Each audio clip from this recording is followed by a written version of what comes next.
প্রিয় দর্শক, এশিয়া পোস্টের নিয়মিত আয়োজন আলাপন আজকের পর্বে সকলকে স্বাগত। আজ আমাদের স্টুডিওতে আছেন প্রায় 9.5 বছর যুক্তরাষ্ট্রে প্রবাস জীবন কাটিয়ে দেশে ফেরা সাংবাদিক এবং রাজনৈতিক বিশ্লেষক শাহিদ আলম। প্রবাসে থেকেই দেশের রাজনীতি, মানবাধিকার এবং সমসাময়িক নানা ইস্যুতে সামাজিক যোগাযোগ মাধ্যম এবং আন্তর্জাতিক প্ল্যাটফর্মে কথা বলেছেন। আমরা কথা বলতে চাই দেশের সমসাময়িক বিভিন্ন ইস্যু নিয়ে, জানতে চাই তার ভাবনা। আপনাকে স্বাগত এশিয়া পোস্টের আজকের আয়োজনে। কেমন আছেন? আপনাকে অনেক ধন্যবাদ। আমি ভালো আছি। একটু গল্পই করতে চাই, আপনার জানতে চাই আপনার ছোটবেলা, বেড়ে ওঠা, পড়াশোনা, এই জীবন কেমন ছিল আসলে? আমি যতটুকু মনে করতে পারি ক্লাস 3, 4, 5 থেকে যত ঘটনার পরম্পরা হয়েছে সেগুলো মনে করতে পারি। আমার স্পষ্ট মনে আছে যে আমি তখন খুব মনে প্রাণে চাইতাম আমি একজন ব্যারিস্টার হব, বিচারক হব।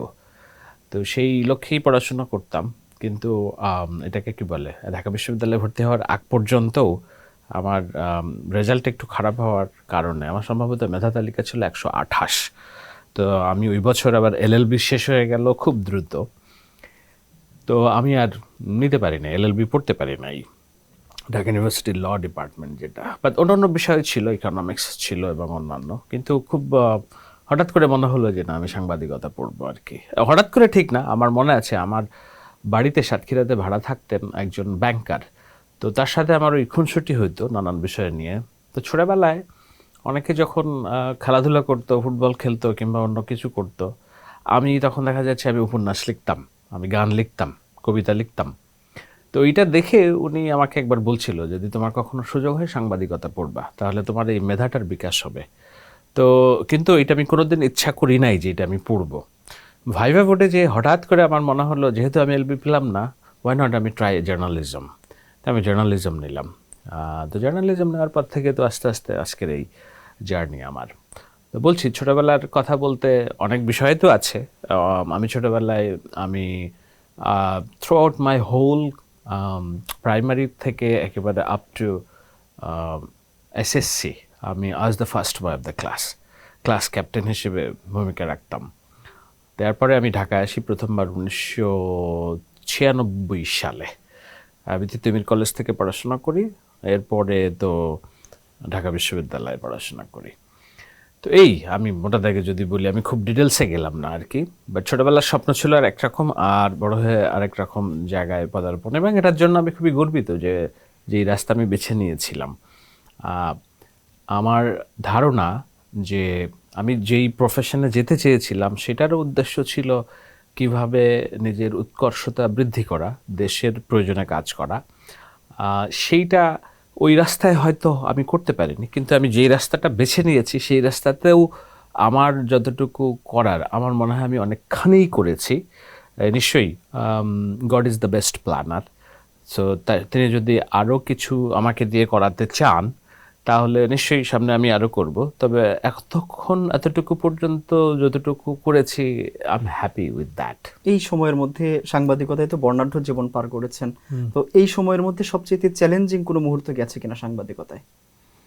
চ্যালেঞ্জিং মুহূর্ত, অনেক চ্যালেঞ্জিং মুহূর্তে গিয়েছে। একটা হলো যে ধরেন আমি কাজ শুরু করি 2003 সালে বিবিসির একজন ইন্টার্নি হিসেবে ঢুকছিলাম। বাংলা সার্ভিসে আমি কাজ করেছি, ইংলিশ সার্ভিসে প্রডিউসার হিসেবে কাজ করেছি। এরপর আমি দেখলাম যে আমি প্রচুর টাকা ইনকাম করি, কিন্তু that's not the journalist what I want to be. I want to come in the front, I want to show my face and explain things. তো টেলিভিশনে আমি আসলাম এনটিভি দিয়ে। একেবারে যা আয় করতাম তখন তার চেয়ে অন্তত 4-5 গুণ বেতন কম দিয়ে। তো ওই 5 গুণ বেতন যেটা আমি কমে জয়েন করলাম এনটিভি বিবিসি থেকে এসে, সেইটা আমার ওই জায়গায় যেতে আমার খুব বেশি দিন অপেক্ষা করতে হয়নি। কেননা আমি আসার পরপরই আমার এক্সপার্টিস, আমার কোয়ালিটি রিপোর্ট এবং বিবিসির প্র্যাকটিক্যাল জার্নালিজম আর সাংবাদিকতা, ঢাকা বিশ্ববিদ্যালয়ের শিক্ষা মিলিয়ে যে ব্লেন্ড করে যে প্রোডাকশন, যেটা পিস, সেটা আমি যেগুলো করেছি সেটাই আসলে আজকে আমাকে এখানে নিয়ে আসছে। এর মধ্যে 2007 সালের সিডোর কাভার করা ছিল একদম অন দ্য স্পটে, যেটা কয়েকশো মানুষ মারা যায়। তো সেইটা আমি মংলা এবং দুবলাচরে থেকে যে কাভার করেছিলাম, that ultimately ব্রট me international recognition, UNESCO award. তো সেটা আমার পরের জীবনে অনেক কাজে লেগেছে। এই ধরনের অনেক কাজ করেছি। চ্যালেঞ্জিং বলতে আমি চ্যানেল 24-এর 2014 সালের যে নির্বাচনের যে সেটা আলোচিত- আমার জন্য সবচেয়ে বড় চ্যালেঞ্জ ছিল, সেটা আমি করেছি। চ্যানেল 24 হয়ে যখন রানা প্লাজার যে ধস নামলো, অগণিত মানুষ শ্রমিক মারা গেল, সেখানে ওই মৃত পচা গন্ধ ডিভাস্টেটেড একটা পরিবেশের মধ্যে আমি টানা 6 দিন থেকে এক কাপড়ে লাইভ করা এবং প্রত্যেকটা খুঁটিনাটি জিনিস বের করে আনা, ওটাও অনেক চ্যালেঞ্জ ছিল। তাজরিন ফ্যাশনের হত্যাকাণ্ড, সো এই ধরনের নানান ঘটনা আছে।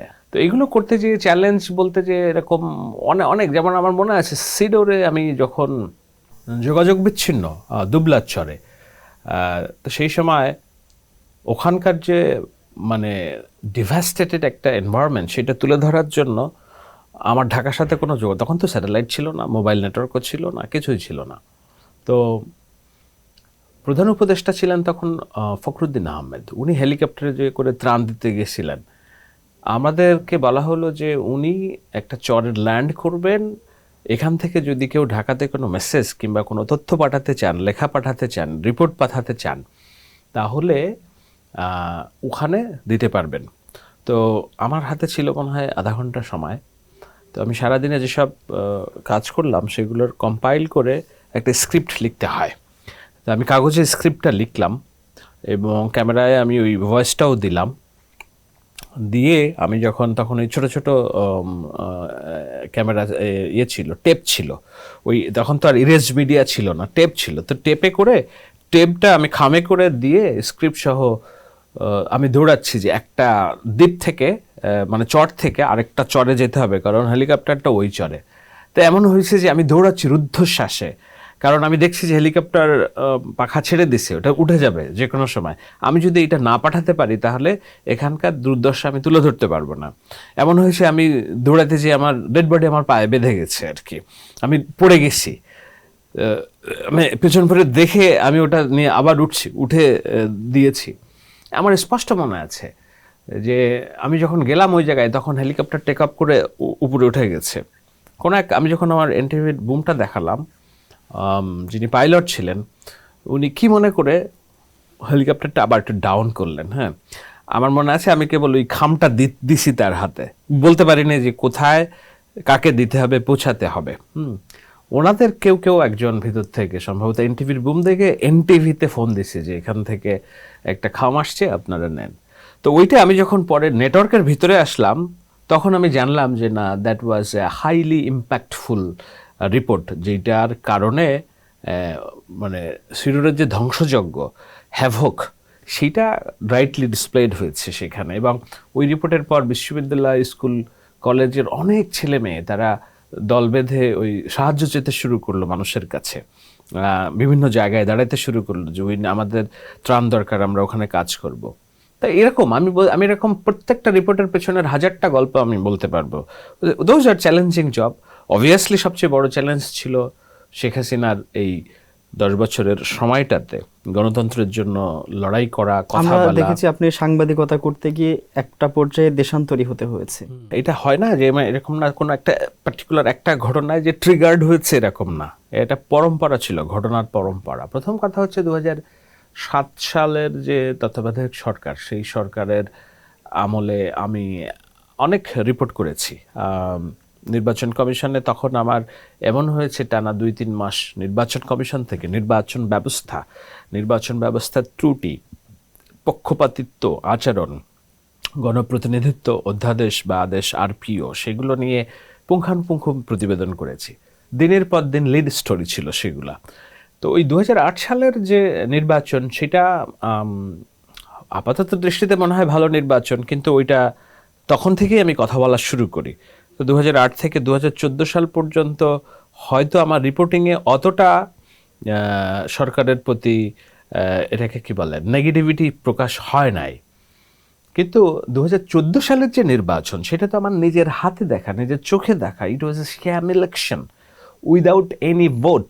আপনাদের নিশ্চয়ই অনেকের মনে আছে যে বাইরে শত শত মানুষের লাইন, কিন্তু ভিতরে 3 ঘন্টায় 2টা ভোট পড়ছে। তো এই যে কাভার করলাম আমি, তারপর থেকে I become a target of the ruling party. নানানভাবে তারা আমাকে হেনস্থা করা, আমাকে অফ স্ক্রিন রেখে দেওয়া, ডিজিএফআই দিয়ে চাপ দেওয়া, আমার পেছনে নানান রকম ওই মোটরসাইকেলের বাহিনী লেলিয়ে দেওয়া এই ধরনের ছিল। এখন এগুলা I was not a crying baby যে আমি সব কিছু নিয়ে প্রতিবাদ করব, কিন্তু আই ওয়াজ ফিলিং যে এইগুলা this are happening every day. তো সেই সময় এটাকে কি বলে, আই গট আ ভেরি মানে কি বলে একটা গোয়েন্দা রিপোর্ট এবং ইনস্ট্রাকশন আমি পাইলাম, আমি একটা দূতাবাসের তরফ থেকে, আমি নাম বলছি না। তো সেখানে বললো যে we see you are in trouble, you need to move and if there is anything we to help will help you. তখন আমি দেখলাম যে আপনি যদি তখন হরহামেশা ধরেন আশা ঘটনি, আমার অফিসে আমার কলিগ হত্যাকাণ্ড হলো, আমার বড় ভাই মনির হায়দারের গাড়িতে কোপ মারা হইল, সে একেবারে তার গাড়ি বিচ্ছিন্ন করা হলো। আমার মনে হতো যে গ্রিন শপ বলে আমার একটা শপ ছিল, ওখানে মনে হতো হেলমেট পরা মোটরসাইকেলের লোকজন দাঁড়িয়ে আছে, হয়তো তারা গাছ দেখছে, কিন্তু মনে হতো যে পকেট থেকে পিস্তল নিয়ে গুলি করে দিল। তো এরকম একটা হান্টিং পরিবেশের মধ্যে তখন আমার মনে হলো যে আমার দরকার কি, আমার দরকার, এবং আমি দেখতে পাচ্ছিলাম যে ইলেকশনের মধ্য দিয়ে শেখ হাসিনা যাত্রা শুরু করেছে, তার আগ দিয়ে যুদ্ধ অপরাধের বিচারের জন্য পাতানো আদালত ব্যবস্থার মধ্য দিয়ে যে একপাক্ষিক রাজনীতির পথে শেখ হাসিনা হাঁটলো, এটাকে বলে সাপের লেজে পা দেওয়া। তো সাপের লেজে যেহেতু শেখ হাসিনা পা দিয়েছে, তো তার টার্গেটই হবে সাপকে নির্মূল করা। তো সাপকে যদি সে নির্মূল করতে চায়, তাহলে তার সহাবস্থান, নেগোসিয়েশনের রাজনীতি আর সে করবে না। তার হাতে এখন পেছনে ফেরার কোনো রাস্তা সে রাখে নাই, সব রাস্তা হচ্ছে মুভ ফরওয়ার্ড, মার্চ ফরওয়ার্ড, এবং এটা যেতে খুন, হত্যা, ধর্ষণ, গুম, মাফিয়াতন্ত্র, ফ্যাসিজম যাই লাগে সে করবে। সো আমি যেহেতু রাজনীতিটাকে একটু বার্সাই লেভেল থেকে দেখি, আমি দূর থেকে দেখি, আমার মনে হয়েছিল যে that's the beginning of fourteen election and it will continue of certain level of time. So এই সময়টাতে আমার বেঁচে থাকতে হবে। আমি যদি দেশের জন্য কাজ করতে চাই, আমি যা চাই ভোটাধিকার, গণতন্ত্র, সেটা যদি আমি করতে চাই, তাহলে আমার নিজেকে আগে সেফ থাকতে হবে, then I could continue the fight. তো এজন্য আমি গেলাম। কিন্তু এটা ঠিক, আমি কোনোদিন কোথাও বলিনি যে শেখ হাসিনা আমাকে ঘাড়ে কোপ মেরেছে, গুলি করেছে, এরকম না। এটা হচ্ছে কম্বিনেশন অফ কি বলে এভরিথিং, ফিয়ার অ্যান্ড ওই যে ডিজিএফআইয়ের আমার চাকরিচ্যুত করার হুমকি, আমার মালিক আমাকে বললেন যে তোমাকে আর আমি সেভ করতে পারতেছি না। তো আমি দেখলাম আমার যদি চাকরিটা না থাকে, তাহলে আমি যে প্রাতিষ্ঠানিক পরিচিতি ব্যবহার করছি সেটা না থাকলে আমি একা। মূলত আপনার সার্বিক পরিস্থিতি এবং ভবিষ্যৎ চিন্তা করে আপনি গেছেন। আমরা দেখেছি যে যখন আপনি প্রবাসে ছিলেন, সেই সময়টাতে আওয়ামী লীগের বিরুদ্ধে তীব্র সমালোচনা আপনি সবসময় করেছেন, নিজের পেজেও করেছেন, যেখানেই সুযোগ পেয়েছেন, আবার জনমত গঠনেও চেষ্টা করেছেন। সেই সময় আওয়ামী লীগের পক্ষ থেকে কোনো প্রলোভন পেয়েছিলেন কিনা, কোনো অফার? এরকম না, মানে বিষয়টা হলো যে ধরেন আমি যদি নিজেকে বিকিয়ে দিতে চাইতাম, তাহলে এবং সুবিধার বিনিময়ে, সেটা হলে মানে ওই সময় আমার চেয়ে বড় কোনো সুবিধাভোগী হয়তো থাকতো না। সেক্ষেত্রে যোগাযোগ বলতে কি, মানে ওইরকম না যে তারা আমাকে খুব টাকা পয়সা, গাড়ি বাড়ি, এটা ওটা না, বরঞ্চ তারা আমার প্রত্যেকটা পদে পদে আমাকে কিভাবে ভাতে মারা যায়, পাতে মারা যায়, সব কিছুর চেষ্টা করেছে। আমার যেসব প্রতিষ্ঠান আমাকে চাকরি অথবা বাণিজ্যিক, মানে আমার একটা ব্যবসা প্রতিষ্ঠান ছিল, তারা আমার যারা কাজ দিয়ে রেখেছিল, তাদের ইচ অ্যান্ড এভরি ওয়ানের বাসায় পুলিশ পাঠানো, তাদেরকে হুমকি দেওয়া যে শাহেদ আলমকে ফিট করা যাবে না। তো এরকম একটা সময় প্রতিনিয়তই ছিল, যেটা 2018 ইলেকশনের পরে যে খুব মাউন্ট আকার ধারণ করে। 5ই আগস্টের আগ পর্যন্ত আপনি সহ আরো যারা অ্যাক্টিভিস্ট ছিল, বিশেষ করে আপনি যখন প্রবাসে ছিলেন, আমি যদি নাম উল্লেখ করে বলি যে পিনাকি ভট্টাচার্য, ইলিয়াস হুসাইন, আপনাদের মধ্যে দারুণ একটা কম্বিনেশন ছিল, একটা ঐক্য ছিল। 5ই আগস্টের পরেই আপনাদের মধ্যে বিভেদ তৈরি হয়েছে। এই বিভেদ তৈরির মূল কারণটা কি হতে পারে? এখন বলতে পারেন এই বিভেদ হয়তো আমি নিজেই তৈরি করেছি, এমন হতে পারে, এমন অভিযোগ হতে পারে। অবশ্যই দরকার ছিল এই কারণে যে এটা একটা আইডিওলজিক্যাল লড়াই, ফাইট। দেখেন, অনেকেই বলে যে সাংবাদিক হিসেবে আপনি নিরপেক্ষ না। আমি এটা দোষের কিছু দেখি না। আমি সবসময় বলি যে পৃথিবীর যে আইডিওলজিক্যাল ফাইট হয়েছে, রাষ্ট্র চিন্তা যেটা হয়েছে, তার পেছনে কোনো না কোনো সাংবাদিকের আপনি দেখবেন পেছনে সাংবাদিকরা আছে। যদি আমি আমার 5 তারিখের পর একটা পক্ষ বেছে নেওয়া যদি অপরাধ হয়ে থাকে, তাহলে তো 5 তারিখের আগেও আমি যেটা করেছি সেটাও তো একটা অপরাধ, তাই না? কারণ আমি চেয়েছি গণতন্ত্র, ভোটাধিকার, মানবাধিকার, আইনের শাসন, গণতান্ত্রিক বাংলাদেশ, নির্বাচন ব্যবস্থার মাফিয়ার আদালত ব্যবস্থা না। তো সেটা তো আওয়ামী লীগ আমাকে বলতো যে আমি ঠিক কাজ করছি না, আমি পক্ষপাতের সাংবাদিকতা করছি। আমি কি থেমেছি কিনা? যদি না থেমে থাকি, 5 তারিখের পরে আমি দেখলাম কেন আমার দ্বন্দ্বটা শুরু হলো, যে এটা পৃথিবীর নিয়ম। বিপ্লব অর্থাৎ অভ্যুত্থানের পরে একটা পাল্টা অভ্যুত্থান হয়, বিপ্লবের পরে প্রতি বিপ্লব হয়। তো 5 আগস্ট যদি আমরা অভ্যুত্থান ধরি কিংবা বিপ্লব ধরি, হোয়াট এভার, এটার একটা পাল্টা কাউন্টার একটা ফোর্স তৈরি হওয়ার সম্ভাবনা ছিল, প্রতি বিপ্লব হতে পারত। সেই প্রতি বিপ্লবটা কি? সেটা হলো যে মুক্তিযুদ্ধের নামে, মুক্তিযুদ্ধের চেতনার নামে জেকে বসা শাসনতন্ত্রের যে ফ্যাসিবাদী আচরণ, মাফিয়া আচরণ, অর্থাৎ সহজ কথায় মুক্তিযুদ্ধের নামে ফ্যাসিবাদ, জয় বাংলার নামে ফ্যাসিবাদ, শেখ মুজিবের চেতনার নামে ফ্যাসিবাদ, সেইটার রিপ্লেস করার একটা প্রচেষ্টা আমরা দেখেছি 5 তারিখের পর। কি সেটা হইল ধর্মের নামে ফ্যাসিবাদ। অর্থাৎ শেখ হাসিনার ফ্যাসিবাদ খারাপ ছিল, মুক্তিযুদ্ধের নামে ফ্যাসিবাদ খারাপ ছিল, আমাদেরটা ভালো। তোমরা, হাসিনা এমন করেছে, আমি কেন এটা করব না?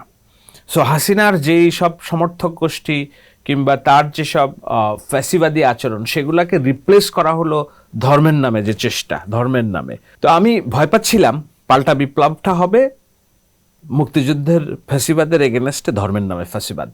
তো আমরা তো ফ্যাসিবাদী রাষ্ট্র কাঠামোর জন্য লড়াই করি নাই, আমরা গণতান্ত্রিক রাষ্ট্র কাঠামোর জন্য লড়াই করেছি, বৈষম্যহীন বাংলাদেশের জন্য লড়াই করেছি। তো সেইখানে আপনি দেখবেন যে আমার এগেনস্টে যত এই সোশ্যাল মিডিয়ার যারা গুরু আছে, তারা ইচ অ্যান্ড এভরি ওয়ান, তাদের আইডিয়া ছিল কি, ভেঙে ফেল, ধ্বংস করে ফেল, পুড়িয়ে ফেল, মেরে ফেল, মানে সাওয়া মাওয়া ছিঁড়ে ফেল। দ্যাটস নট ইনসাফ, that's not the politics we wanted. আমি চেয়েছি কি? আমি চেয়েছি রাষ্ট্র হিসেবে সেকুলার থাকবে, এখানে হিন্দু, বৌদ্ধ, খ্রিস্টান, বিশ্বাসী, অবিশ্বাসী, বাউল, মৌলভী সবার সমান অধিকার থাকবে। নারী তার মর্যাদা সমুন্নত থাকবে, সে বুক ফুলিয়ে রাস্তায় হাঁটবে, পোশাক যেন তার উপর চাপিয়ে দেওয়া না হয়। সেই জায়গায় আমার সাথে বিভেদ তৈরি হইল। তো আমি দেখলাম যে এই বিভাজনটা আমার দরকার, এবং এটা যদি একটা ওয়ার হিসেবে আমি নেই, এই ওয়ারে আমাকে জিততে হবে। রাষ্ট্র ডেমোক্রেটিক হবে, পার্লামেন্টারি সিস্টেম থাকবে যেখানে সবার অধিকার সমুন্নত থাকবে। সেই জায়গায় যে আমরা একটা পথ বেছে নিলাম, ওই পথটাই যে ভ্রান্ত পথ, এই তকমা দিয়ে আমার বিরুদ্ধে তখন আমার সকল সহযোগীরা একাট্টা হয়ে গেল। You name on. একমাত্র আমি, ডক্টর জাহেদ, আমাদের আরও কিছু ভাই ব্রাদার আছে, রনি ভাই বেশ কিছু পরে আমাদের সাথে যুক্ত হলেন, মানে উনি আগে থেকেই ছিলেন বাট ভোকাল হওয়া শুরু করলেন আরও পরে। তো আরও অনেক মানুষ আছে, আমি বলবো না, আমি ওই জন্য আমার একার কথা বলছি না, বলছি আমরা। কিন্তু আমি খুব প্রাউডলি বলি যে শুরুটা আমি করেছি।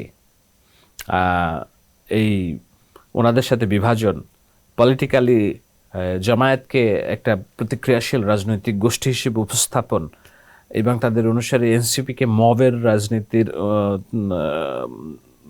ধারক বাহক হিসেবে চিত্রায়িতকরণ, এগুলোর কাজগুলো আমি দায়িত্ব নিয়েই বলছি, এগুলো আমি করেছি। এই চিত্রায়িতকরণের কথা বললেন বা আরো একটি দল নিয়ে বললেন, এই এটার পিছনে আসলে আপনার কোনো লক্ষ্য ছিল কিনা? লক্ষ্য ছিল, অবশ্যই লক্ষ্য ছিল। কারণ হলো আপনার রাজনীতিটাই তো হচ্ছে বয়ানের খেলা, দাবার গুটির মতো। হ্যাঁ, আপনি যেই রকম চাল দিবেন, ওই চালটা যদি দূরদর্শী হয় তাহলে আপনি জিতবেন, আর যদি আপনি দূরদর্শী না হয় আপনি পরাজিত হবেন। মুক্তিযুদ্ধের নামে ফ্যাসিবাদ আমার তাড়াতে 17 বছর সময় লেগেছে।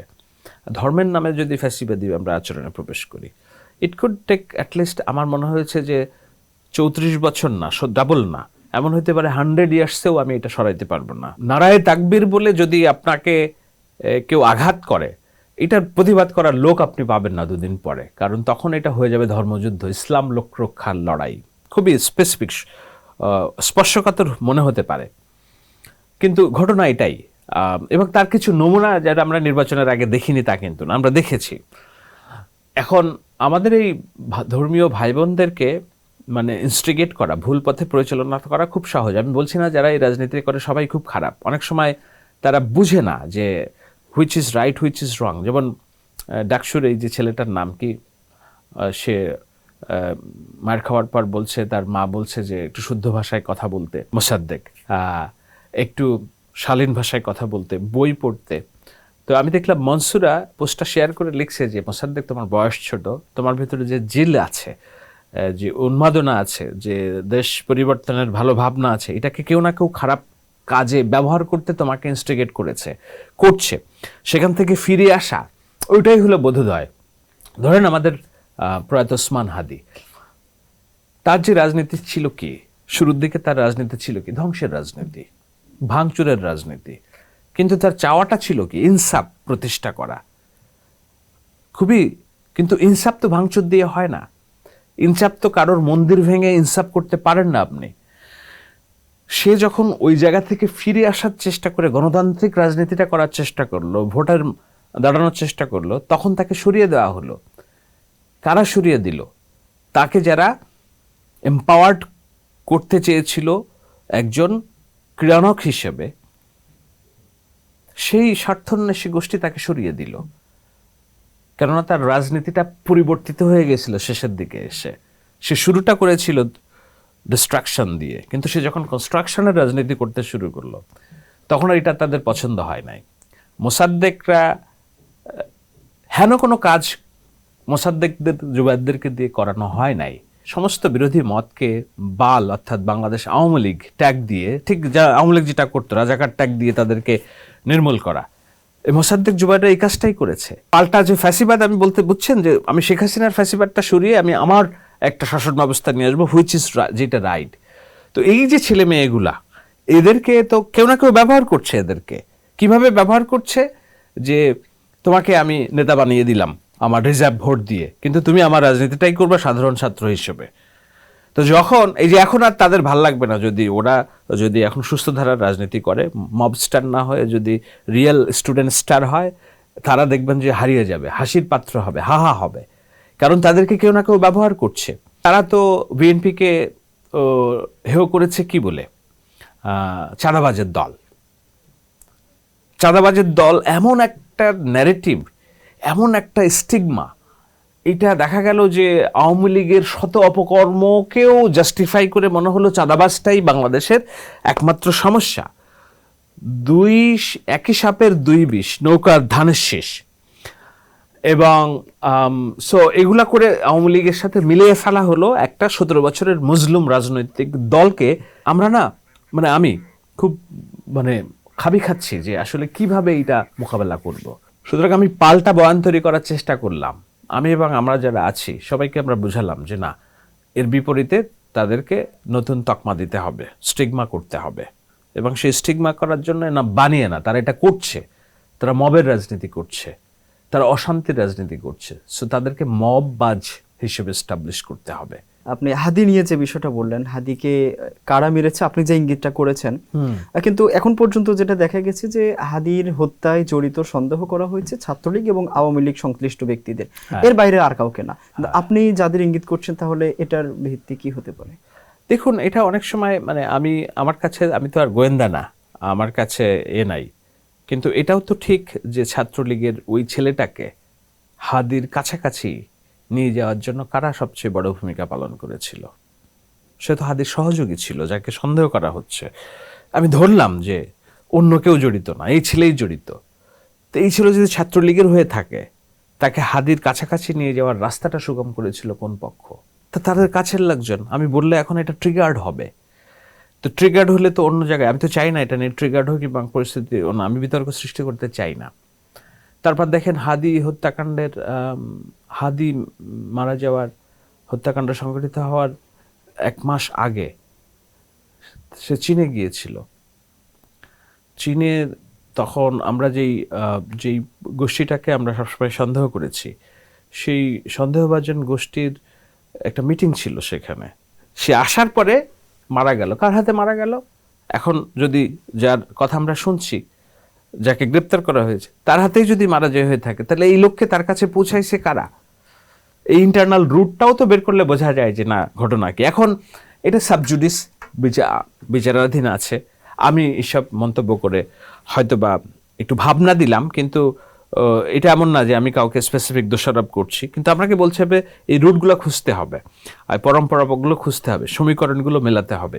5ই আগস্টের পর থেকে আপনার যেসব অ্যাক্টিভিটি সবকিছু বিএনপির পক্ষে আপনি করছেন, জনমত তৈরি করছেন। হ্যাঁ, বিএনপির পক্ষে আপনাকে কাজ করতে হবে, এটার পিছনে আসলে কি কি যুক্তি পেয়েছেন?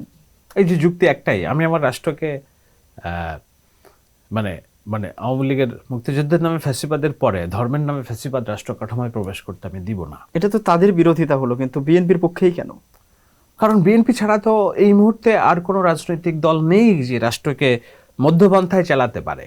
ওই আমার বিরোধিতা যারা করে, চোট্টা 2-4 জন অ্যাক্টিভিস্ট আছে, ওরা দেখবেন 2018 সালে আমি কি বলছি জামাতের বিরুদ্ধে সেইটা নিয়ে কম্পাইল করছে। ইয়েস, আমি তো ডিসএগ্রি করছি না, আমি তো বারবার বলছি যে আমার প্রত্যেকটা কাজ, কথাবার্তা, এটা কোনোটাই আমি লুকাই নাই, একদম ওপেন, দিনের আলোর মতো পরিষ্কার। হ্যাঁ, আমার কথা নিয়ে আমাকে ডিমেইন করা যায় এই কারণে যে আমি কথাগুলো বলেছি অন রেকর্ডেড, এটা রেকর্ড আছে যে আমি এটা বলেছি, কিন্তু তারা তো কেউ বলে নাই, তারা তো আমার আগে এসব শুরু করে নাই, সুতরাং তাদের কোনো রেকর্ড নাই।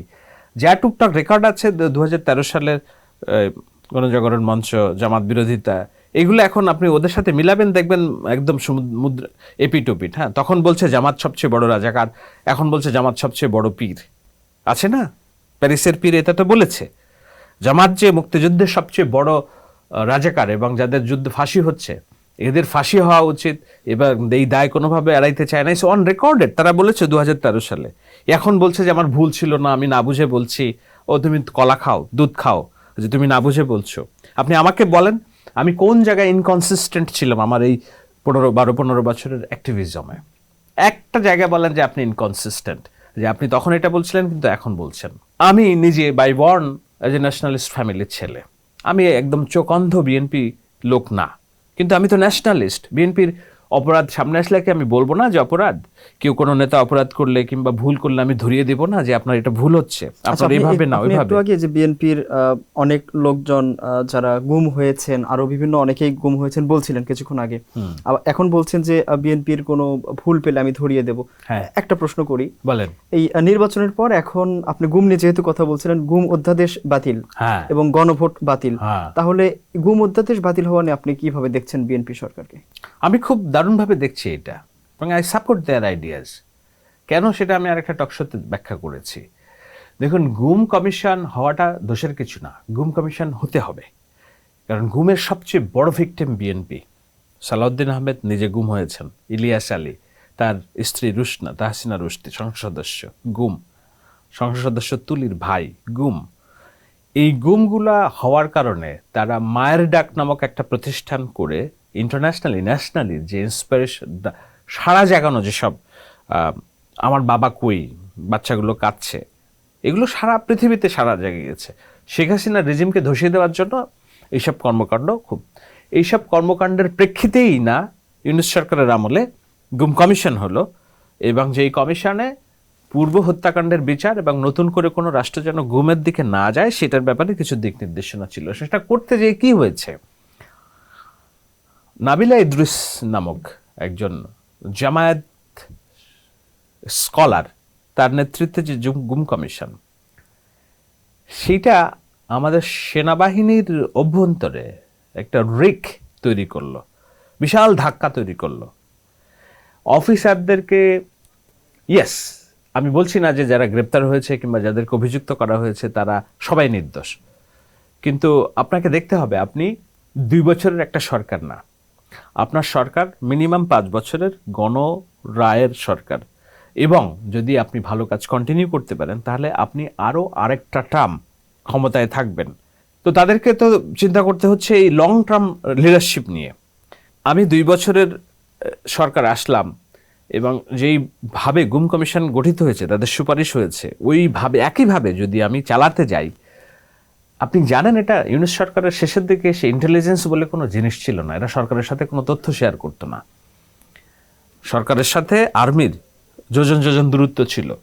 আপনি 20 কোটি একটা মানুষের দেশ, ইন্টারন্যাশনাল যুদ্ধ বিগ্রহ, সেখানে আপনি আর্মিকে আস্থায় না রেখে কিংবা তাদেরকে সবসময় একটা বিমাতাসুলভ আচরণ করে এই রাষ্ট্র তো আপনি পরিচালনা করতে পারবেন না। আমরা তো রাষ্ট্র আর্মি এই জন্য গঠন করি নাই, আমরা করেছি তাদের সহযোগিতা নেওয়ার জন্য।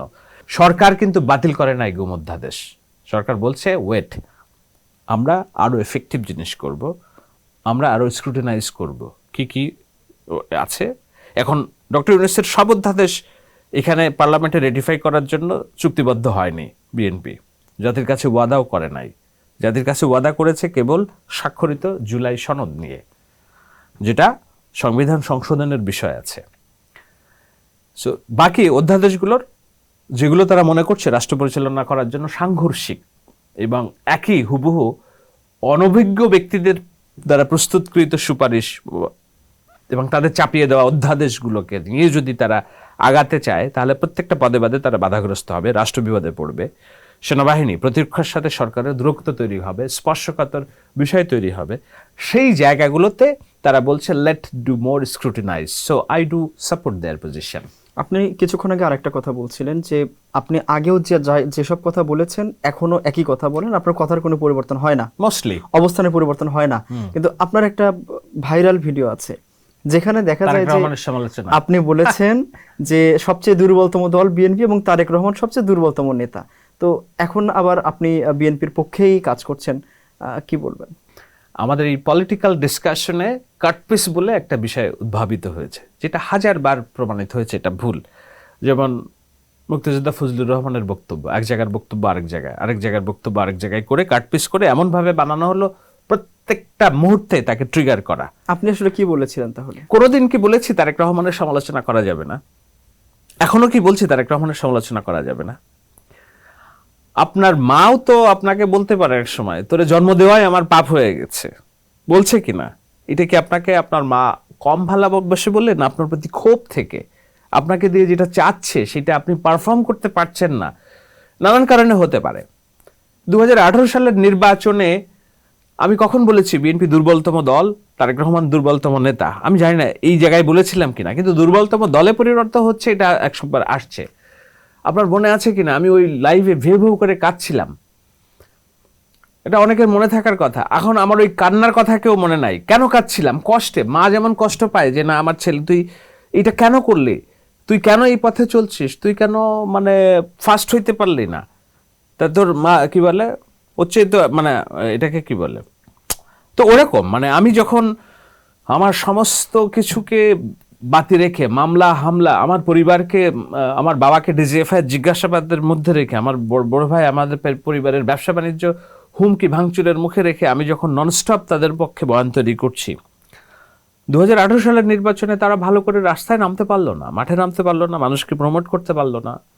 এবং যেটা হলো নানান কারণেই পারে নাই, যে কয়েকটা আসন দেওয়া হলো ওই আসনে তারা যে সংসদে যাওয়ার সিদ্ধান্তটা নিল ওইটা আমার ভালো লাগে নাই। আমার মনে হয়েছিল এটা একটা প্রতারণা। বরঞ্চ আমি চেয়েছিলাম কি 300 আসনের 300 জন প্রার্থী ঢাকা শহরের সংসদ ভবনে এসে বসে যাক, সামনে, সংসদের ভিতরে না বাইরে এসে বসে যাক, সারা বিশ্বকে ডেকে দেখাক যে what kind of election it was. সেটা তারা এখন রাজনীতি তো কৌশল। এখন আমি হয়তো তারা যেই ঝামেলাটা পোহাচ্ছে তাদের যে গোল আর আমি যেটা চাইছিলাম সেটার মিলবে এমন কোনো কথা নাই। এবং আমার সাথে তখন বিএনপির কোনো কোঅর্ডিনেশন ছিল না, যোগাযোগ ছিল না, যেটা পরে এস্টাবলিশড হয়েছে। আমার ওইসব আলোচনার পরে হাইকমান্ডের সাথে আমার যোগাযোগ এস্টাবলিশড হয়েছে। তখন আমি বুঝেছি যে না কোথায় কি সমস্যাগুলো ছিল। কিন্তু তখন আমার অবুঝ মন, আমি হয়তো বলে ফেলেছি যে না বিএনপি দুর্বলতম দলে পরিণত হয়েছে, বিএনপিকে বোতলবন্দি করা হয়েছে। এই যে সংসদে যে গেল তারা, তার মানে কি তুমি যে নির্বাচনকে আমি স্টাবলিশ করবে এটা একটা শ্যাম ইলেকশন, সেই নির্বাচনে তোমাকে 3-4টা আসন দেওয়া হলো আর তুমি সংসদে চলে গেলা। এতটুকু যৌক্তিক সমালোচনাকে যারা মনে করে যে এটা সমালোচনা, তারা আসলে স্তুতি স্তবকতা পছন্দ করে। যারা এই সমালোচনাগুলো করছে তাদের একজনকে বলেন তো আমার মধ্যে দীর্ঘ সংগ্রামের ইতিহাস আছে, নেম অন সিঙ্গেল, একটা সিঙ্গেল নাম নিতে বলেন। আমি তো একজনকে দেখতে চাই। ইভেন এখন যারা এম্পাওয়ার্ড, এখন যারা রাষ্ট্র ক্ষমতার ধারে কাছে আছে, সিদ্ধান্ত নিচ্ছে, সবাই আমার পরিচিত আপনজন, কিন্তু এদের কেউ তো একটা লাইন লেখে নাই ফেসবুকে কিংবা সোশ্যাল মিডিয়ায়, কলাম লেখে নাই। তাই না? তো আমি বলেছি বলে আমার অপরাধ হয়ে গিয়েছে? অর্থাৎ আপনার ওই সময়ের অবস্থান এখন পরিবর্তন পাচ্ছেন বিএনপির মধ্যে। 100%। আমি মনে করি যে বিএনপি প্রথম অবশ্যই লিডারশিপ, যারা দলের অগণিত নেতাকর্মী, নিবেদিত প্রাণ নেতাকর্মী, যারা মাঠে থেকে যুদ্ধটা চালিয়ে নিয়েছেন, এরপরে লিডারশিপ বিএনপির, আমি মনে করি যে মিস্টার রহমান একেবারেই মানে he is a kind of A trend setting leadership আমাদের সামনে এসে হাজির হয়েছেন। তার প্রধানমন্ত্রী হওয়ার পর তার চালচলন, কথাবার্তা এবং যেসব আচরণ আমরা দেখছি, কিন্তু এই জায়গাটাতে আমি দূরের কেউ মনে করি না নিজেকে। আচ্ছা, আপনি এই যে বিএনপির ভিতরে পরিবর্তনের কথা বলছিলেন, পরিবর্তন আসছে, বিএনপি ক্ষমতায় আসছে, কিন্তু জামাতে ইসলামের আমির মন্তব্য করেছেন যে এইবারের নির্বাচন যেটা হয়েছে সেটা ইঞ্জিনিয়ারিং করা হয়েছে, এরকম একটা মন্তব্য তিনি করেছেন। আপনার কাছে কি মনে হয়? অ্যাবসলিউট মিথ্যা কথা, অ্যাবসলিউট মন গড়া কথা, মিথ্যা। নির্বাচন আর ইঞ্জিনিয়ারিং কোত্থেকে করেছে? নির্বাচন ইঞ্জিনিয়ারিং করলে ওনার আসনটাই করা হয়েছে সম্ভবত। উনি তো মানে প্রথমে তো ঘোষণা হয় নাই, পরে তো মানে আমি বলছি যদি এটা নাও হইতে পারে, বাট করলে তো ওনার আসনটা উনি সবচেয়ে ভালো জানেন যে নির্বাচনে ইঞ্জিনিয়ারিং হয়েছে কিনা। তো করলে ওনারটা নিয়ে আসেন যে আমি এখানে হারছিলাম প্রথমে, পরে আমাকে 20,000 ভোটে জিতিয়ে দেওয়া হয়েছে, তো এটাই তো ইঞ্জিনিয়ারিং। ওটা যদি ওনার বলার সৎসাহস থাকে তাহলে উনি সমস্ত নির্বাচন নিয়ে প্রশ্ন তুলতে পারেন। নেত্র নিউজ দুদিন আগে একটা রিপোর্ট করেছে, গত সপ্তাহে, আপনারা দেখছেন কিনা একদম, যদি এটা নিয়ে ছোট পিস রিলস করেন, নেত্র নিউজের রিপোর্টটাও দেখাই দিয়েন। সেখানে তারা, আমি নিজে নেত্র নিউজের ওই নির্বাচনী রুমে গিয়েছি, এখানে প্রায় সারা বাংলাদেশের 64টা ডিস্ট্রিক্টে 300 আসন মনিটর করার জন্য তারা হায়ার করেছে অলমোস্ট 1,600 জনকে, এবং একটা বিশাল কনফারেন্স সেন্টার নিয়ে তারা হায়ার করছে। অন্তত 150-200 কম্পিউটার ইঞ্জিনিয়ার এ নিয়ে তারা ম্যাপ আউট করছে। নেত্র নিউজ তো আর এশিয়া পোস্ট না, নেত্র নিউজ তো আর সংগ্রাম না, নেত্র নিউজ তো আর দিনকাল না, তারা ইন্টারন্যাশনাল ফান্ডেড অর্গানাইজেশনস। তারা বলছে যে they didn't find a single case যেখানে তারা বলতে পারে যে এটা ইঞ্জিনিয়ারিং হয়েছে। তো সেক্ষেত্রে জামাতের আমির থেকে বলছেন ইঞ্জিনিয়ারিং হয়েছে, হইলে হয়তো ওনার আসনটা হয়েছে আর নাহিদের আসন হয়েছে, যেটা 2000 ভোটে জিতছে আর কি, তাই না? এখন যদি ওনারা এটা বলেন তাহলে ওনাদের ওই সৎসাহস থাকতে হবে যে নিজের আসনটার ইঞ্জিনিয়ারিংটা উন্মুক্ত করতে হবে, তারপরে ওনারা বলবেন যে হ্যাঁ অন্যান্যতে আমাদের মতো অন্য জায়গায় হয়েছে। এর বাইরে তো 5 আগস্ট পট পরিবর্তনের পর আপনি যত বিষয় নিয়ে কথা বলেছেন, আমরা দেখেছি যে মবের বিরুদ্ধে আপনি সবসময় সোচ্চার ছিলেন, মব নিয়ে অসংখ্য কথা বলেছেন, মবের বিরুদ্ধে আপনার সবসময় অবস্থান। এখন যে মব কিন্তু হচ্ছে, সম্প্রতি আমরা দেখেছি যে শাহবাগ থানায় ডাকসু নেতাদের উপরে ছাত্রদল নিয়ে যে অভিযোগটা, ডাকসু নেতাদের যে তাদের উপর হামলা করা হয়েছে, এটা মব কিনা? এখন ওই যে আমি বলি যে মব দেখে তোরা করিস না ভয়, আড়ালে তার মব হাসে আর কি। মেঘ দেখে তোরা করিস না ভয়, আড়ালে তার সূর্য হাসে। তো ওইটাকে আমি বলছি, মব দেখে তোরা করিস না ভয়, আড়ালে তার মব হাসে। এখন মবের সংস্কৃতি হয়েছে আমাদের, মবের বিরুদ্ধে আমার যে অবস্থান এখনো সে একই অবস্থান। মব করা মানে কি? চাপিয়ে দেওয়া জাস্টিস। আপনি সিম্পল প্রতিবাদ করবেন, সেটা মব না, সেটা আপনার গণতান্ত্রিক অধিকার। বাট প্রতিবাদ করতে যদি আপনি জাস্টিস করে ফেলেন, অর্থাৎ বিচার স্পটে যদি বিচার করে ফেলেন, পুড়িয়ে দেওয়া, মারা, তারপরে ধরেন হাত পা কেটে দেওয়া কিংবা মেরে ফেলা, যেটা হয়েছে বাউল মেরে ফেললো, এগুলো মব। আপনি গণতান্ত্রিক দাবিতে আন্দোলন করবেন, সংগ্রাম করবেন, দাবি দেওয়া করবেন, এটা মব না, এটা গণতান্ত্রিক অধিকার। তো এখন আপনাকে দেখতে হবে যে প্রেক্ষাপট দেখতে হবে যে আপনি প্রধানমন্ত্রী তারেক রহমান তার রাষ্ট্র পরিচালনার ব্যর্থতা নিয়ে কথা বলেন, হাজার কথা, এটা আমিও বলবো দুদিন পরে। কেন রে ভাই তার পরিবার নিয়ে কথা বলতে হবে? তার পরিবারের অশ্লীল ছবি কেন দিতে হবে? তার মেয়েকে কেন কৃষ্ণাঙ্গদের রাতের খাবার বলতে হবে? এই কথা বলে তো মুরাদ, আওয়ামী লীগের টাকলা মুরাদ, তাকে তার মন্ত্রিত্ব হারিয়েছেন। তো শেখ হাসিনার যে ইতরামি শাসন ব্যবস্থা আমরা দেখে আসছি, আমরা তো তাদের চেয়ে ডাবল ইতরদের সাথে বসবাস করছি এখন। এই ইতরামি শাসন আমরা তো চাই নাই যে এটা হোক। ভাই যুক্তি দিয়ে কথা বলো, পলিসি নিয়ে কথা বলো। তো জামাত ইসলামী একজন নেতা কুলাঙ্গার বলছে, এর আগে কুলাঙ্গার শব্দটা শেখ হাসিনার মুখ থেকে শুনছে, এবং আমি তখন ওই ফ্যাসিস্ট আমলেই একমাত্র আমি মনে হয় বলছি যে কে কুলাঙ্গার, হাসিনা না তারেক রহমান। রেকর্ডেড ভিডিও, তারেক দেখেন, আর কেউ কথা বলার সুযোগ পায় নাই। শাহেদ আলমই বলছে যে আসল কুলাঙ্গার তো শেখ হাসিনা। কারণ যেই ভাষা তিনি রাষ্ট্র ক্ষমতায় থেকে ব্যবহার করেন এটা কোনো পলিটিক্যাল লিডারের ভাষা হইতে পারে না, এটা শেখ মুজিবের মেয়ের ভাষা হইতে পারে না। আমি ছোট করছি, ওই কুলাঙ্গার শব্দটা আমরা আবার শুনলাম কার মুখ থেকে? জামাত ইসলামের এলায়ের মুখ থেকে। যেই বেটার জন্ম হয়েছে জিয়াউর রহমান তার ফাঁসির আদেশ মওকুফ করার 4 বছর পরে, অর্থাৎ তার যে সময় ফাঁসি হওয়ার কথা ছিল, ফাঁসিটা যদি কার্যকর হতো এই অর্বাচীন ছাগলের 3 নাম্বার বাচ্চার জন্ম হতো না পৃথিবীতে। সে কিনা জিয়াউর রহমানের সন্তানকে কুলাঙ্গার বলছে। যে কুলাঙ্গার বলছে তার মাথায় হাত বুলাই দিচ্ছে জামায়াতের আমির, তার বোনকে সংসদ সদস্য বানাচ্ছে। ভাই, এর পরেও তুমি এই ফেসবুকে এইসব অশালীন শব্দ লিখছো তোমার কর্মী বাহিনীকে নিয়ে। তাহলে কি এটাকে মব না বলে প্রতিবাদ বলছেন? আমি এটা মব মানে কি, হ্যাঁ এটা ঠিক, আমি তো বলছি না যে তাই জুবায়ের মোসাদ্দেকের উপর যেটা হয়েছে সেটা হওয়া জাস্টিফাইড, এটা ঠিক হয় নাই, কিন্তু পাবলিক অ্যাঙ্গারের যে বিষয়টা আছে সেইটা হয়তো হয়ে গেছে, এটা না হলে আরো ভালো হতো। আপনার দৃষ্টিতে ছাত্র দল এবং ছাত্র শিবিরের মধ্যে পার্থক্য কি দেখেন আসলে? ছাত্র দল ছাত্র শিবিরের পার্থক্য হইল শিবির, আমি যতটুকু বলি সেটা হলো তারা বলে যে মেধার সংগঠন। I don't see any Medha in Shibir. Simple একটা মানুষ দেখান যে তার মেধা আছে। শিশির, ব্যারিস্টার শিশির আইনজীবী, হ্যাঁ বলতে পারেন যে ভালো মেধা। তো শিশিরের মতো অন্তত 3 ডজন শিশির বিএনপিতে আছে, ছাত্র দলে আছে। আচ্ছা, আমাদের একটাই আছে মির্জা গালিব, মেধা, তাকে নাকি হার্ভার্ড ইউনিভার্সিটির শিক্ষক। আমি তাকে করছি না, মানে ডিমিন করছি না। ওটা হার্ভার্ড না, ওটা হাওয়ার্ড। ওটা হচ্ছে 163 নাম্বার কিংবা 463 নাম্বার র্যাঙ্কিং বিশ্ববিদ্যালয়। ওরকম হাজার হাজার বিশ্ববিদ্যালয় ঢাকা শহরে আছে। তো ওরকম শিক্ষক, বিশ্ববিদ্যালয়ের শিক্ষক তো ছাত্র দলের ভুরি ভুরি আছে।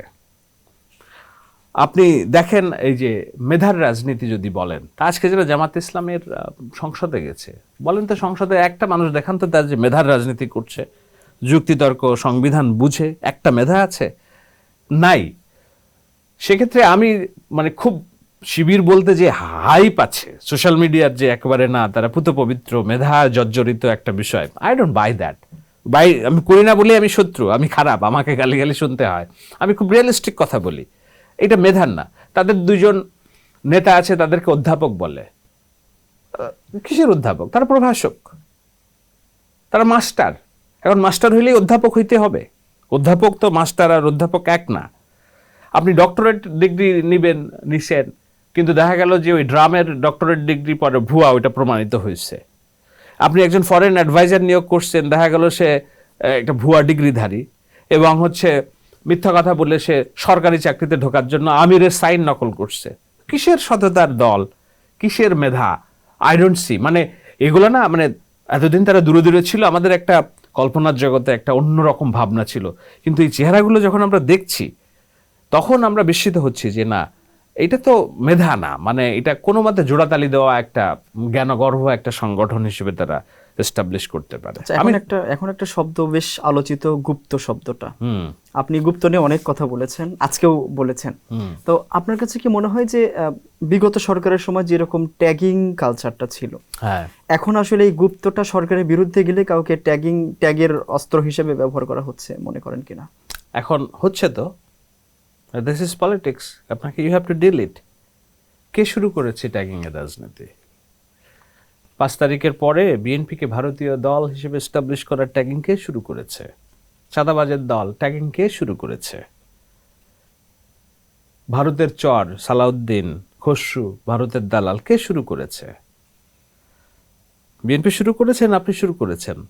তো আপনাকে যখন আমি বারবার বলছি যে আপনি ট্যাগিং এর রাজনীতি করবেন না, নতুন পলিটিক্স করেন, নতুন বন্দোবস্তের রাজনীতি করেন, আপনি থামছেন না, আপনি মজা পেয়ে গিয়েছেন এর মধ্যে। তো ট্যাগিং এর রাজনীতি কি, এটার ইম্প্যাক্ট কি হতে পারে? আমার চেয়ে তো আপনি জানেন না বেশি, আমার চেয়ে তো আপনি পলিটিক্স বুঝেন না বেশি। তো আমি আপনাকে বলেছি মববাজের দল, মববাজ দিয়ে আমাদের নির্বাচন হয়ে গিয়েছে। এখন যদি আপনাকে ফার্দার গুপ্ত ট্যাগিং দিয়ে আমার রাজনীতি করতে হয়, করব আমি। কারণ আপনি তো আমার সাথে ভদ্র রাজনীতি করছেন না, আপনি তো ইত্রামি করছেন। তো ইত্রামের জবাব যদি কিছু সময় ইত্রামি দিয়ে দিতে হয়, সেটাই রাজনীতি। সেটা যদি আপনি না দিতে পারেন, তাহলে আপনার মক্কা মদিনায় যে মানে ওমরা করা উচিত, আপনার রাজনীতি করা উচিত না। আর আপনি যদি মনে করেন যে এই ট্যাগিং দিয়ে আপনি পার পাবেন না, তাহলে আপনি আলোর পথে আসেন, যেটা আপনার মূল মন্ত্র রাজনীতির। আপনি আবার সোশ্যাল মিডিয়ার কর্মীদের বিহেভ শেখান, কিভাবে কমেন্টস লিখতে হয়। আপনি আপনার নারী ছাত্রী সংস্থাদেরকে আপনি স্লিপার সেল হিসেবে ব্যবহার করেন না, পারিবারিক আক্রমণে উদ্বুদ্ধ করেন না, বরং যারা করছে তাদেরকে স্ট্রিক্টলি আইনের শাসনের মধ্যে নিয়ে আসেন, তাদেরকে শাস্তি দেন। দলের বিবৃতিতে প্যাডে বিবৃতি দেন যে না, আমরা এটা সাবস্ক্রাইব করি না। আপনি তারেক রহমান ওনাদেরকে যারা গালি দিচ্ছে তাদের বোনকে এমপি বানিয়েন না। তো আপনি এগুলো কনস্ট্যান্টলি করবেন, আর আমি আপনার সাথে ভালো মানুষই আচরণ করব, তাহলে তো আমি মাঠ থেকে আউট হয়ে যাব। অর্থাৎ গুপ্ত শব্দ ব্যবহার করা হচ্ছে এখন ন্যারেটিভ, রাজনৈতিক ন্যারেটিভ হিসেবে। এটা খুব বেশি দিন করা যাবে না, করা উচিত হবে না, কারণ আমরা চাই না গুপ্ত ট্যাগ দিয়ে এটা কোনো অনাকাঙ্ক্ষিত ঘটনা হয়ে যাক। কিন্তু গুপ্ত হলো কিন্তু উইচ হান্টের মতো একটা শব্দ। জার্মানিতে কি হয়েছে, উইচ অর্থাৎ ডাইনি, ডাইনি খোঁজার নাম করে যেই নিধন হইত। শেখ হাসিনার আমলে যেটা হয়েছে, রাজাকার নাম করে যে নিধন হইতো, শিবির মানলে বিচার হইতো না। এই একই রাজনীতি আমরা ফিরে আনবো কিনা আবার? তো আপনারা তো ওই রাস্তায় নিয়ে গিয়েছেন আমাদেরকে। আচ্ছা, এতক্ষণ আপনি মোটামুটি বিএনপির পক্ষে সব কথা বলেছেন। এইবার যদি আপনাকে বলি, এই বিএনপি সরকারের এখন পর্যন্ত যদি আপনাকে সমালোচনা করতে দেওয়া হয়, কোন কোন বিষয় নিয়ে সমালোচনা করবেন? বিএনপি সরকার খুবই দুর্বল তার নিজের সফলতা তুলে ধরার জন্য। বিএনপির এই গত 2-3 মাসের সরকারে এত ভালো কাজ হয়েছে, সেগুলো সামনে আসে নাই। আসছে কি, বিএনপি খারাপ, তেলের দাম, দুর্নীতি, চাঁদাবাজি, এটা করছে ওটা করছে। নদীর ফ্রেশ পানি যদি আপনি না থাকে, তাহলে ওই নদী মরে যায়, খাল বিলে দুর্গন্ধ হয়, ভাগাড় হয়। আপনি ভালো ইনফরমেশন দিয়ে আপনি সরকারকে সফল এটা তুলে ধরতে আপনি পারছেন না। সেটা আমি সবচেয়ে বড় দুর্বলতা, অপরাধ আমি হিসেবে দেখি। কারণ সোশ্যাল মিডিয়ার যুগ। আপনারা এর আগে সরকার পরিচালনা করেছেন, তখন সোশ্যাল মিডিয়া ছিল না। এখন সরকার পরিচালনা করছেন সোশ্যাল মিডিয়া, নিউ মিডিয়ার যুগ। আপনারা পড়ে আছেন আগের অভিজ্ঞতার সময়। নতুন সময়ে কি করণীয় সেটা আপনারা হয়তো বুঝতেছেন করণীয়, কিন্তু করে উঠতে পারছেন না। সেটা আমি বলবো একটা বড় দুর্বলতা। যেই কারণে ইঁদুর কি করে, ইঁদুরের দাঁত সারাক্ষণ কামড়াইতে থাকে। ও কামড়াইতে কামড়াইতে কি হয়, ও সারাদিন কামড়ায় কেন জানেন? কামড়ায় কারণ ও যদি না কামড়ায় তাহলে ওর দাঁত বাড়তে বাড়তে ওর নিজের মুখ মরে যাওয়ার উপক্রম হয়। সোশ্যাল মিডিয়ার কন্টেন্ট হচ্ছে ইঁদুরের মতো। এর সারাক্ষণ কামড়াকামড়ি থাকতে হবে আমাদের, সারাক্ষণ আমাদের কিছু না কিছু উপাত্ত থাকতে হবে যেটা নিয়ে মানুষ ব্যস্ত থাকে। তো আপনার উপাত্তগুলো আপনি দিতে পারছেন না, কিন্তু অন্যরা উপাত্ত দিচ্ছে, দিয়ে আপনার সমস্ত ওই যে কামড়াকামড়ি করে আপনার অস্থির করে রাখছে। অর্থাৎ আপনার দৃষ্টিতে সমালোচনা হচ্ছে যে তাদের ভালোটা তারা বলতে পারছে না। অবশ্যই বলতে পারছে না। 64 জন ডিসির মধ্যে 16 জন নারী ডিসি। বাংলাদেশের কোন সরকার এই নারী ক্ষমতায়ন এই কাজ করেছে? তাই না? বাংলাদেশের নির্বাচনের পর একটা হিন্দু পরিবার নির্যাতিত হয় নাই। সারা বিশ্বে তেল ক্রাইসিসে এমার্জেন্সি ঘোষণা করছে, বাংলাদেশ এখনো মোটামুটি ক্রাইসিসের মধ্যে দিয়েও রাস্তা পার করার চেষ্টা করতেছে। আমি নাম বললে এরকম হাজার হাজার সফলতা আমি দেখাইতে পারি। সম্প্রতি আমরা একটা অনুষ্ঠানে আপনাকে দেখেছি, যেটা বাংলাদেশ সেন্ট্রিস্ট অ্যাক্টিভিটি নেটওয়ার্ক। হ্যাঁ, তো সেই অনুষ্ঠানে আপনাকে দেখেছি। সেই সংগঠনের সাথে আপনি আছেন কিনা, বা এটা কেমন সংগঠন, আপনাদের উদ্দেশ্য কি? সেন্ট্রিস্ট অ্যাক্টিভিস্ট নেটওয়ার্ক হলো যে আমরা যারা শেখ হাসিনা বিরোধী আন্দোলন করেছিলাম তাদের একটা সমন্বিত প্ল্যাটফর্ম। এখন সেইখানে শেখ হাসিনা বিরোধী আন্দোলন যারা করেছিলাম তাদের মধ্যে আমরা পরে দেখলাম রাইটিস্ট অনেক হাই, নাম্বার হাই। তো রাইটিস্টদেরকে সেখানে না রেখে সেন্ট্রিস্ট অর্থাৎ মধ্যপন্থা। এখন মধ্যপন্থা বলতে ওখানে দেখবেন যে আমাদের কওমি মাদ্রাসার ভাই বোনরা আছে, বাম রাজনৈতিক দলগুলোর কিছু রিপ্রেজেন্টেশন আছে, নারী লিডারশিপ আছে, এবং আরও কয়েকজন আছে। এবং এটা আমি তৈরি করি নাই আসলে, কিন্তু যারা তৈরি করেছে তারা আমারই ভাই ব্রাদার। আমি বলতে পারেন যে ওনারা মানে আমাকে ওনাদের সাথে রাখতে চায়, কিংবা কারণ আমি তো সব জায়গাতেই যাই, মানে আমি হচ্ছে গোলালুর মতো, আমি সবখানেই মিশি। আমার সাথে এনসিপির সম্পর্ক ভালো, বিএনপির সম্পর্ক ভালো, এমনকি আওয়ামী লীগের অনেক নেতার সাথেও সম্পর্ক ভালো। আর জামাত ইসলামের নেতারা তো দেখলে আমাকে বুকে টেনে দেখে, ভাই আপনাকে ভালোবাসি। আমি ওই জায়গায় নিতে পারছি নিজেকে। মুখে যতই সমালোচনা করি, আমি সবার সাথে এই সম্পর্কটা রাখতে চাই, সেটার পার্ট হিসেবে আমি গিয়েছি। অনেকেই ভাবছে এটা আমার প্রতিষ্ঠান, না, তবে আমরা একসাথেই কাজ করব, এটাও ঠিক। আপনি সহ আপনারা যারা একসাথে অ্যাক্টিভিজম করেছেন 5ই আগস্টের আগে এবং পরে, বিশেষ করে আপনি বলছেন যে 5ই আগস্টের পরে নতুন একটা ঐক্য আপনাদের হয়েছে, আপনি সহ আরো কয়েকজনের নাম বলছেন, তাদের সাথে আপনার এখন মিলছে। তো একসাথে যাদের মিলছে, আলোচক হিসেবে ছিলেন, টকশোতে গেছেন, তাদের অনেকেই সরকারে আছে এখন। হয়তো অনেকের প্রত্যাশা ছিল আপনি শাহিদ আলমও সরকারের কোনো একটা জায়গায় থাকবেন। কোনো অফার পেয়েছেন কিনা বা কোনো পরিকল্পনা আছে কিনা, কেমন সম্ভাবনা? কঠিন প্রশ্ন করলেন। সেটা হলো যে না, আমি তো সরকারের, কারণ আমি মনে করি এটা আমার বেবি। একটা সন্তান প্রসব করার যে বেদনা, এটা বিএনপি দল হিসেবে তাদের যেমন তারেক রহমান তার যে লিডারশিপ যতটা কঠিন ছিল, উনি দল পরিচালনা করেছেন, আমি মত পরিচালনা করেছি এবং সমস্ত অপপ্রচারের বিরুদ্ধে যে আমি দাঁড়িয়েছি, কথা বলেছি। তো সেই জায়গায় ব্যক্তি সাহেদের ক্ষমতায়ন বা চেয়ার, এইটা না যতটা আমার কাছে ভাইটাল, তার চেয়েও ভাইটাল হলো এই যে রাষ্ট্র ব্যবস্থাকে আমার টিকিয়ে রাখতে হবে। কারণ আমি জানি এই বিএনপি সরকার ফেল করলে পরবর্তী যে সরকারটা আসার জন্য প্রচেষ্টা হয়েছে এতদিন, সেটা আমার বাংলাদেশকে ওই যে ধর্মের নামে ফ্যাসিবাদের কাছে ফিরিয়ে নেবে, যেটা আমরা কেউ চাই না। তো সেই জায়গায় সরকারকে ডিফেন্ড করা রিগোরাসলি, সেটার জন্য আমার গালি বন্যা আমার যদি বয়ে দেয়, আমি আই ডোন্ট কেয়ার। সরকারে যাওয়ার কোনো অফার পেয়েছিলেন? না, অফার বলতে কি, আমি তো সরকারের সাথেই আছি। এই সরকারের 30-35 জন মিনিস্টার আছেন, তার মধ্যে 30 জনই আমার ভাই ব্রাদার।